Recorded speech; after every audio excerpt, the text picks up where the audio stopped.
If you were to dig up this animal in 10 million years from now, what would you think it looked like when it was alive? The sharp tusks, the spiky teeth, the huge head. You think it was some kind of dragon or a massive demon creature. But no, it's a hippo. Granted, still pretty dangerous, but they're round, soft, jiggly. They don't look anywhere near as scary as you'd think they would. And it's the same with a bunch of other skeletons. Like, look at this guy. Huge alien eyes, fangs that could kill you, a jaw that opens really wide. Be some kind of predator creature, wouldn't it? But no. It's a tiny little kitten. One of the cutest animals alive. Speaking of, check this guy out. Horrible little crunched over humanoid beast. And it's just a fluffy rabbit. And it's exactly this that makes people think that we got dinosaurs completely wrong. The problem is that we don't have an alive dinosaur to compare to a skeleton of a dinosaur. Whereas with people are alive right now, so we can reverse engineer what we'd look like from our skeletons, which is why you get realistic reconstructions of faces of people from the past. But we can't do that with dinosaurs because we just have the skeleton. We don't know what they would have looked like. I guess you could compare similar ones with like crocodiles, but for the most part, the way of depicting dinosaurs was done by shrink wrapping, which is basically where they take the skeleton of the dinosaur and they just wrap skin around it, thinking that's what its form looked like. But we can tell, obviously, looking at a hippo, that this wouldn't be accurate at all. So all of the depictions of dinosaurs, they could just be a lot cuter than you think. They could be chunky, fluffy and wobbly guys that don't look anywhere near as scary as they do in media. Mammals, reptiles, birds, a lot of animals use fat deposits to store energy and to regulate their body temperatures. Granted, back then the world was a lot hotter, generally, which is part of the reason why they managed to grow so big, because they didn't spend a lot of energy in regulating their temperature to stay alive. They could just keep growing bigger and bigger. Also, their biology and anatomy was a massive help to this, and there was a lot more food for them to consume. And at that time, through evolution, the bigger animals were more likely to survive, which then got reset because obviously the only surviving creatures after the Ice Age and meteors, etc., were little rodents and sea creatures. So granted, they probably would have had less fat deposits than modern day animals that need the fat to survive the colder climates of the world, but they still have them. People are saying T-Rex probably looked like a turkey now, maybe even had the wobbly neck bits, because that obviously wouldn't survive through years and years of decay. We just wouldn't know. Like if elephants went extinct, we would have no idea that they had massive ears based on the skull alone. Even the trunk. Yes, it leaves a massive hole in the skull for where the snout would be, but future scientists with no context of what an elephant looks like might think it was just one big nostril or some other kind of organ. Like look at the giant sloth skeleton. If we didn't have a sloth today,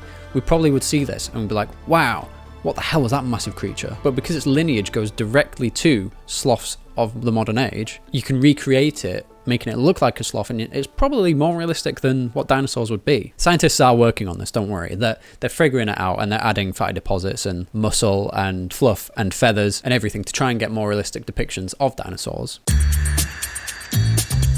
People say that ancient civilizations like ancient China would dig up large dinosaur fossils and think they were bones of dragons, which actually does make a lot more sense than prehistoric creatures that were like 10 times the size of a house. In ancient Greece and Rome, people speculate that they thought that dinosaur bones were the remains of giants and monsters, which were defeated by the gods in prehistoric times. And also, in Central Asia, gold miners found the remains of horned dinosaurs like protoceratops, and it's said that this is likely to be the origin of the mythical creature, the griffin, which is a gold-guarding beast with a beak and 4 legs. Well, actually, according to a new study, there's zero evidence to support this. According to the study, protoceratops fossils occur hundreds of kilometers away from where the Asian nomads were prospecting for gold. And even if they did find them, realistically, they're completely buried. So they'd have to dig out a bone and be like, oh, what the hell is this? Let's uncover the entire animal, when realistically they probably just thought it was a rock. And only expert fossil finders would realize that it's not, which they weren't. But even if they were, extracting a dinosaur skeleton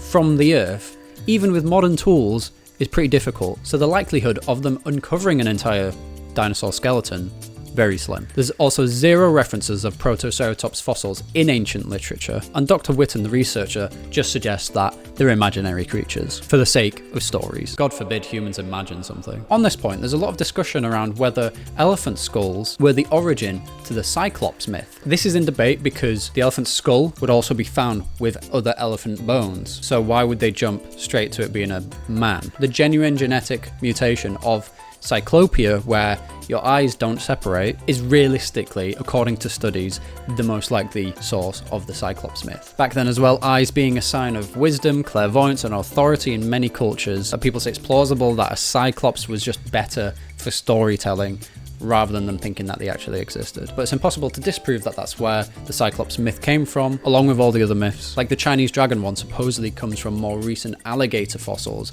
rather than dinosaur fossils. It's impossible to prove whether or not fossils have influenced the development of these myths, but we also can't take it as fact that they have, but it's fun to think about. But I think what's more interesting about this is the human need to backdate understanding, or to have a solid explanation of something that isn't just, oh, we thought of this idea of a chimera bird cat creature. I can do it right now, a snake horse. And if someone found a fossil of a creature that looked like a snake horse, whatever that looks like, then fair enough. But I think it's underrepresented how fundamental to human culture storytelling and folklore was. But I just think it's really interesting to think about. Like I saw a dead badger on the road the other day, and after a couple of months it decayed. I won't show you a picture, but its skull is so crazy. I didn't realize they had so many sharp teeth and they could be so vicious looking. Like you look at that and you're like, yeah, that would be a creature. But then you look at a badger and you're like, oh, it's just a badger. I'll give him a little bit of mash, why not? I just think it's so interesting to think about, like even humans in 100 million years, if someone finds a human skull, would they make a nose? Would they make flappy ears?